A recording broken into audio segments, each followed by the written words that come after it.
So hello everyone, in this video I'll talk about the modern history part 1. So I'll start with the first thing about the trade dispute that happened in Constantinople, due to which many travelers across the world started finding different route. It started from the Prince James of Portugal, who is also known as the navigator, and later on in his guidance many travelers from Portugal like Columbus and Vasco da Gama came to India and America, and they discovered. So first in 1498 Vasco da Gama came to India, Calicut, and after having a huge profit, then R.T. Brett came to India and he also made a huge profit. So after that the Portugal think to start a new company in India, and they came to India and they made a new company. So what happened that when they made a company, the first person who came to India is as a Governor General or Viceroy, you can say anything, was Almeida. Almeida was the first person, and he can be the founder, and he is known for his blue water policy. He has focused on the ocean region of India. And then we are coming Alfonso Albuquerque. He is known as the real founder of the Portuguese, and he has done major things like capture of Goa from the Bijapur king Adil Shah in 1510, and he is also known to give a principle of 3G: gold, glory, and God. So he has also advised the Portugal men to marry Indian women to improve the relationship. Later on, we are having the Nino de Cunha. Nino de Cunha is known for the transfer of capital from Cochin to Goa, and then his major work include the capture of Daman and Diu in later on 1535 and later on. So if we notice about the arrival of the European companies to India, the sequence goes like that: Portugal, Dutch, English, and French, and later on we are having Danish and Swedish at last. But when we think about the companies they have opened, the first thing is Portugal, English, Dutch, and French. So English could open their company before than the Dutch. So now let us discuss about where their companies were located. So first was the Portugal. Portugal company was located in Masulipatam, which is also known as the Machilipatnam at current. And the English company was located at Surat first, and then the second company was in Machilipatnam. The French first company was in Surat, second was in Machilipatnam, and the Dutch first company was in Masulipatam only. So what happened, like let us discuss about the Dutch. The first person or the leader of the Dutch were the Cornelian Houtman, and Cornelian Houtman has made Masulipatam as the first company, and Nagapatnam was their headquarter. And primarily they are doing the Indonesia spices trade in Indonesia, and for textile purpose they have come to India. But in 1759, when Mir Jafar had invited them to fight against Britishers, they lost in the Battle of Bedera, which is near the Chinchugad, Bengal. And from then on, they left India and went to Indonesia. And then we can discuss about the French. That what happened to French. French came to India in 1664, and they built fort at 4 different locations, such as Surat, Masulipatam, Pondicherry, and Chandranagar. And like seeing their rapid progress, even the Britishers got worried. So now we will discuss about how Britishers came and how they set up. So on 31st December 1600, they set up their company. They came like for the first time, and from then on they started sending their ambassadors to the court of Mughal court. So in 1600 the king was Akbar, but when in 1608 the British ambassador Captain Hawkins, when came to the Akbar's court, Akbar had died in the 1605 when Jahangir rule was there. So nothing happened at that time, and then 1615 Sir Thomas Roe came to the Jahangir court, and in that Jahangir allowed some trade to be done by these companies. And then what happened was a milestone for them. The 1632, they got the Golden Farman from the Golconda. That was the first tariff-free and the trade-free, they can do the trade in the Golconda region without any taxes. So it was the first milestone for them. And then we are having the John Sherman. John Sherman was the ambassador who went to the Farrukshire court. And in 1717, he went to Farrukshire court and he got the Golden Farman. Again, the Golden Farman were comprising of Bihar, Bengal and Odisha. These regions got the tax-free for them, also known as Magna Carta for them. The price was 3,000 annually for the Bengal region and 10,000 annually for the Bombay region. So these two regions were tax-free to the Britishers, and from then on they got a very good edge. So we'll also discuss about the one common thing which happened. There is a marriage alliance between the Portugal and the English. In 1606, Charles II married the Catherine of Portugal and they got Bombay in dowry. So what happened in 1668, the King of Britain gifted the Bombay to East India Company in annually 10 pounds. So they are also having Bombay. So after that, the rival started between the French and the English. And then we had the three Carnatic Wars.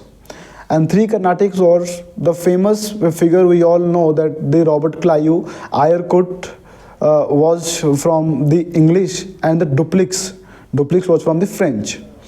So we'll discuss about the three Carnatic War.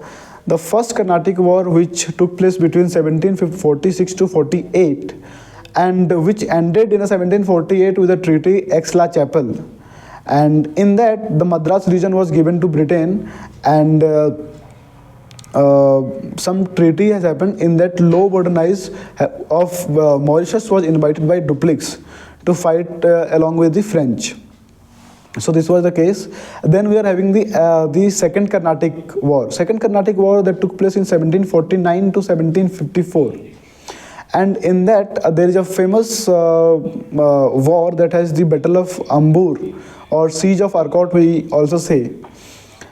In that the treaty was the Treaty of Pondicherry. Treaty of Pondicherry took place in 1754, and it happened due to the succession in the Carnatic region. Like when Hyderabad Nizams were having some succession wars, they were helping, like both French and English were trying to capture that power. Then it happened. So we have the Third Carnatic War. Third Carnatic War, the longest Carnatic War, which was there till 7 years, and it started in 1756 and ended in 1763, and it ended with the Treaty of Paris. The Treaty of Paris led to the end of French rule in India, and they have shifted to some territories such as Pondicherry, Mahe and Yemen, and many the regions have been captured by British, and these things were leading by the Eyrecourt from British and Count Lally. Count Lally was the commander of French army. So now we have seen the Carnatic Wars. So now we'll think about the Mughal, later Mughals or the previous Mughals. So we'll start with the earlier Mughals. The earlier Mughals, we see that Babur came in 1526 and he ruled till 1530. And then 1530 to 1540 Humayun was there, and from in 1540 he lost the battle in Battle of Chausa to Sher Shah, and then Sher Shah came from 1540 to 1555.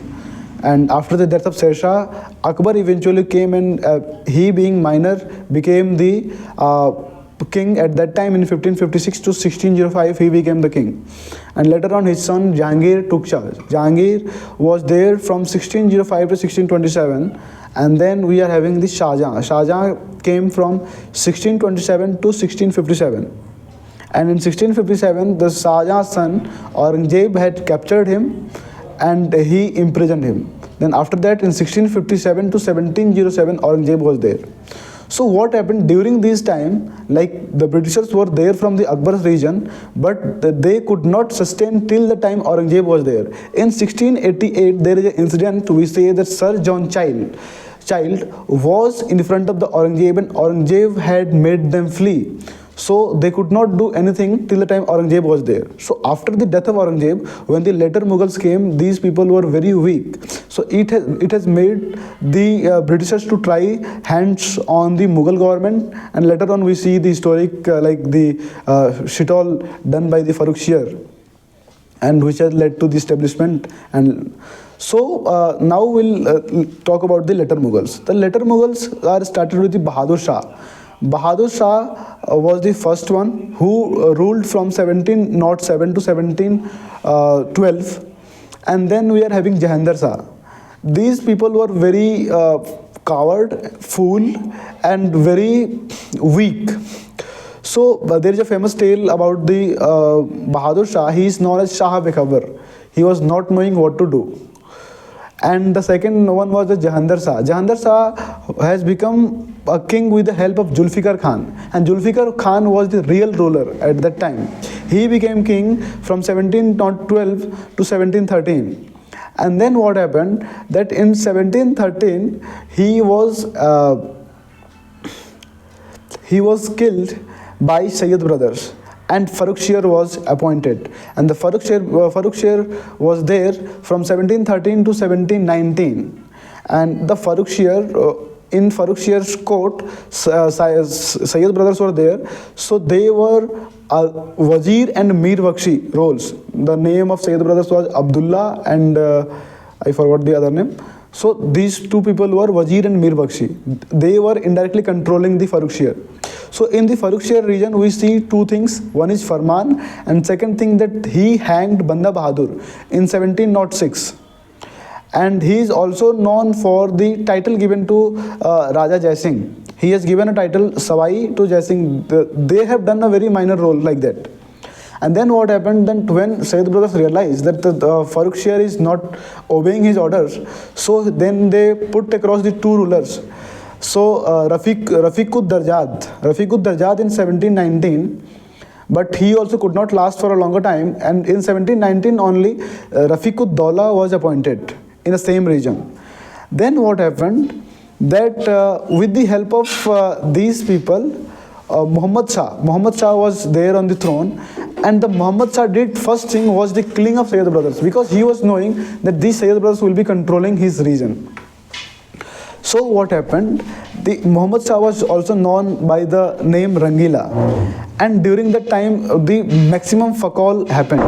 So from 1719 to 1748, it was the longest rule by any later Mughal. But what happened, that during that time all the territories broke out, like Awadh have been independently ruled by Shadat Khan, Bengal Murshid Quli Khan, and Hyderabad Chilkulish Khan, also known as Nizamul Mulk, and Carnatic region is Sajidullah Khan. So these people separated and they started ruling independently. And we also have seen the two attacks from Nadir Shah. Nadir Shah is also known as the Napoleon of Iran. He attacked and he took Takhte House. And we also have seen the Ahmad Shah Abdali attack in 1748. Nadir Shah attacked in 1739. So these two attacks were there during the Muhammad Shah region. He did only one good thing, that killing of Sayyid brothers. And then after Muhammad Shah, we have the Ahmad Shah. Ahmad Shah ruled from 1748 to 54. And he didn't do major thing. Only Ahmad Shah Abdali first attacked in 1748. That is only written part.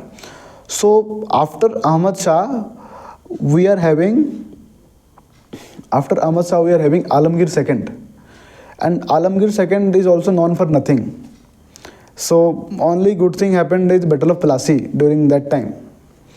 So, and after Alamgir II, Shah Alam II was there. Shah Alam II we all know that he's involved in the Battle of Buxar and later leading to the humiliation Treaty of Allahabad in 1765, and later he has to be dependent on the Britishers, and after all he has to be dependent on the Marathas in 1772.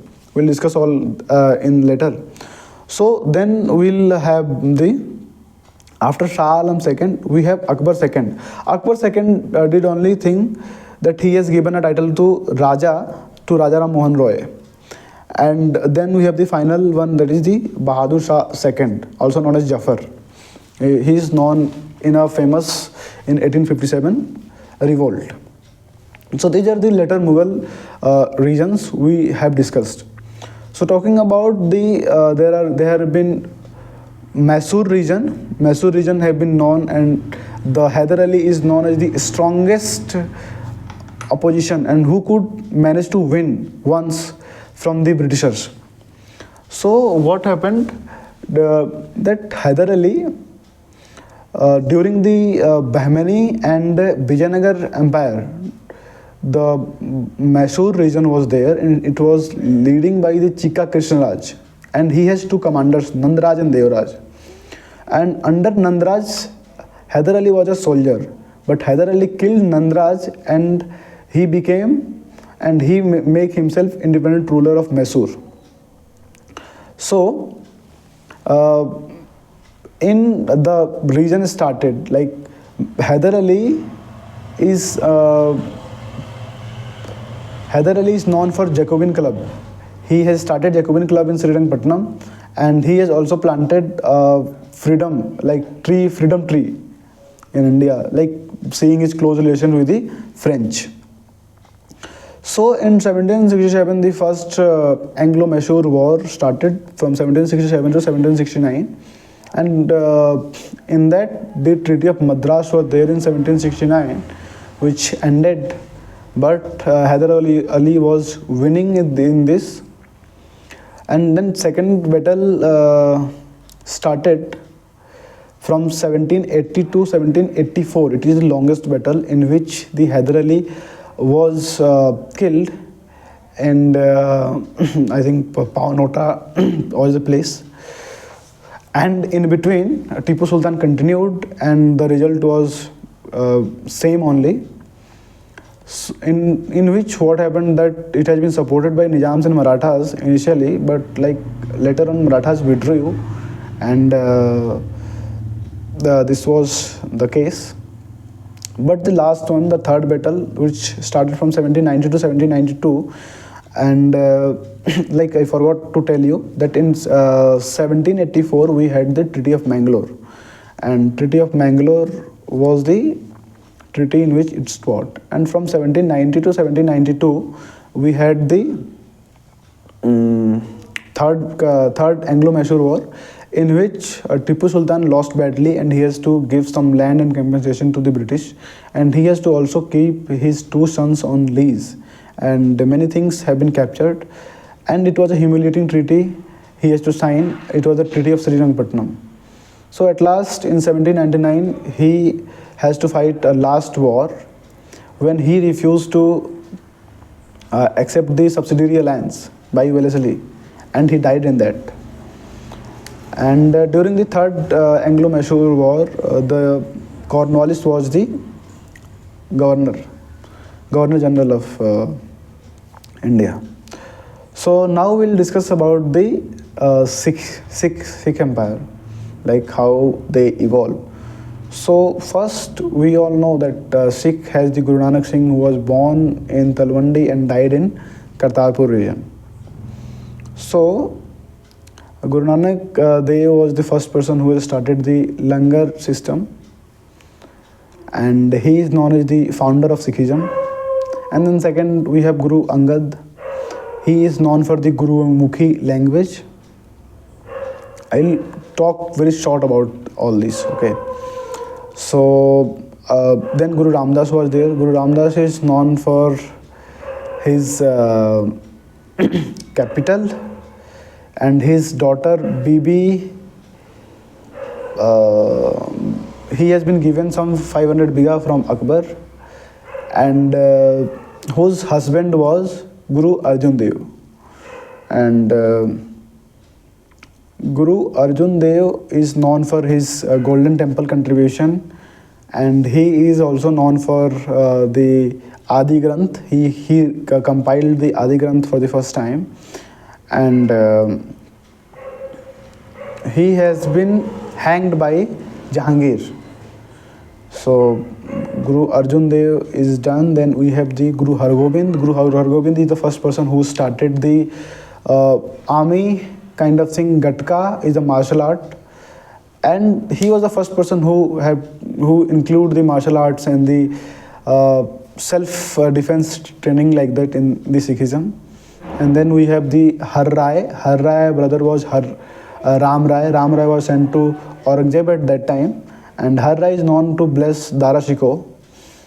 And then we have Harkishan. Harkishan died by chicken pox. And then we have the Guru Tegh Bahadur. Guru Tegh Bahadur is ninth Guru, and he is hanged by Aurangzeb.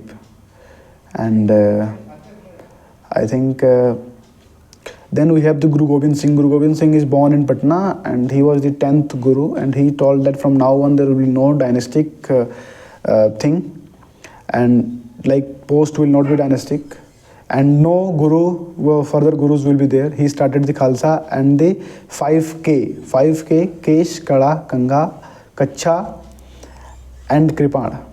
He started that.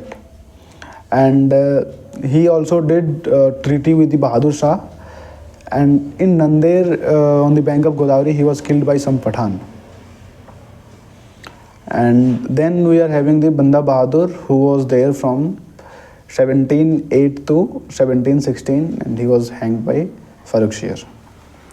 And after the Battle of Panipat, when the Marathas lost to Ahmad Shah Abdali, the Sikh people started to collaborate among themselves. There was 12 missals, in which the powerful missile was Vange missile, and Maharaja Ranjit Singh was born in 70-80.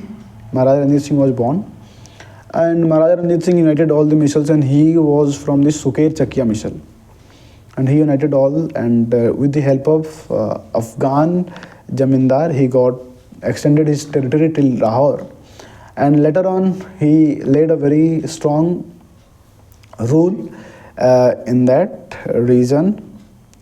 And then we had the 1855 to 1846, the first Anglo-Sikh war, and in that, after the death of Ranjit Singh only, Rani Jindal was there.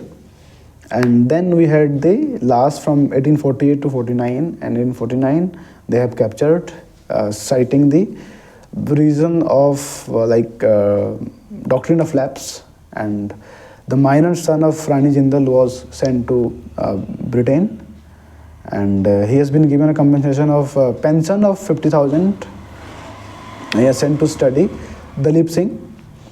And then we have then now we'll focus on the Marathas. So I'll discuss the Marathas. Shivaji was the first person who was his mother is Jijabai and father was the Shaji Bhosle, and he was born in 1627. He has 7 wives: Saibai, Soirabai, and the wife who has committed sati is known as Putlibai. So we'll start with the Shivaji first capture. He has firstly attacked the region of Bijapur and won from the Adil Shah ruler, and then he attacked the Sinhgarh fort in 1643 and won it. And in 1651 he had attacked 1651 he attacked Purandar, and he won the fort of Purandar. And after the winning of fort of Purandar, he has been Aurangzeb sent Afzal Khan to kill him in 1659, and Shivaji killed Afzal Khan. And in 1663 Aurangzeb sent Shaista Khan to kill Shivaji, but he defeated him also. In 1664 he attacked the Mughal territory first time, Surat, and he won that. In 1666 Aurangzeb tried to capture Shivaji, but he fled away from there. And in 1670, he again captured Surat, like looted Surat, not captured. And then in 1670, he did his coronation with the help of Gangavart. There is a priest from Varanasi. And then, after his coronation, he died in 1680. He died in 1680 after 1 year, and his son was Sambhaji. So Sambhaji ruled from 1680 to 1689. He has been killed by Aurangzeb because he has given a refuse to his son Akbar. And after 1689, Shivaji brother Rajaram ruled from 1689 to 700. And then his wife Tarabai was ruling with the help of his son Shivaji II, and they have made their capital Satara. I forgot to tell you that Shambhaji has shifted the capital to Raigad. So after 1777, the Shahuji has been captured to Aurangzeb, and he has been freed away in 1707, and then he won from the Shivaji II, and then he started ruling from 1707 to 1749. Shahuji remained to be on the throne, but the Kolhapur region was being ruled by the Shivaji II under the guidance of Tarabai, and Satara region was ruled by Shahuji. And then we had the system of Peshwas, and from 1713 we have the Peshwa Balaji Vishwanath, and we have the Treaty of Sangoli, in which they have combined both the regions Kolhapur and Satara, and the capital was made Satara. And like Peshwas started becoming powerful. So from the Balaji Vishwanath, they have also supported the Mughals in 1719 in getting killed Farrukh Shir, and Rafiqo Darjad also supported Maratha in 1719. So in later on, from 1713 to 1720, Balaji Vishwanath was there, and then we are having the Bajirao first. Bajirao first was there from 1720 to 1740. So he has been known for his good thing, fighting the Nizam and the other regions, but he is known for his support to Chhatrisal, and he went to support him, and from then on he married Mastani, and the love story is very famous. There is a movie also on that. So after Bajirao first, we are having Balaji Bajirao. Balaji Bajirao ruled from 1740 to 1761. And in 1761, his rule was very known for the expansion of Maratha, and he also defeated Alivardi Khan in 1751, and also collected chauth from him. So I'll mention two type of taxes that the Maratha used to take. So chauth was the indirect tax that they used to collect from the territories which have been defeated by them, and which do not comes in a direct control of them. So they just defeat it and collect tax every time. But the regions which are directly controlled by the Maratha region, they used to take Sardeshmukhi. It is the 1/10 of their produce. So these two kind of taxes were there. And in 1761, third battle of Panipat was there, in which Ahmad Shah Abdali defeated Balaji Bajirao. And then we have the Madharao first. In 1761 to 1772, he was there. He united everyone and ruled. His rule was also significant. He could also collect chauth from Nizams and Hyder Ali, and he Shah Alam II taken a refuge from him in 1772. And in 1772, what happened that these things started weakening. So the last ruler of Maratha was Bajirao II in 1818. So in the meantime, we have been some treaties which have happened. So let's start with the treaty of the first treaty was Treaty of Surat in 1775. Then second, we are having Treaty of Purandar in 1776, and then we are having Treaty of Salbai. Treaty of Salbai was Treaty of Salbai was there in 1802, and then I think Treaty of Salbai, I just forgot the date, but 1802 was the Salbai, and then we have the Treaty of Bassein, 1803, and then Treaty of Devgaon. I just forgot, like Treaty of Devgaon is 1803, or like these two dates have been intermixed. And the last one was the Treaty of Pune. Treaty of Pune was 1817, in which the Peshwa was asked to leave the post, and the Peshwa was removed from that. And like this, the Peshwa have been ended. So we have covered, I think, almost Maratha, Sikh.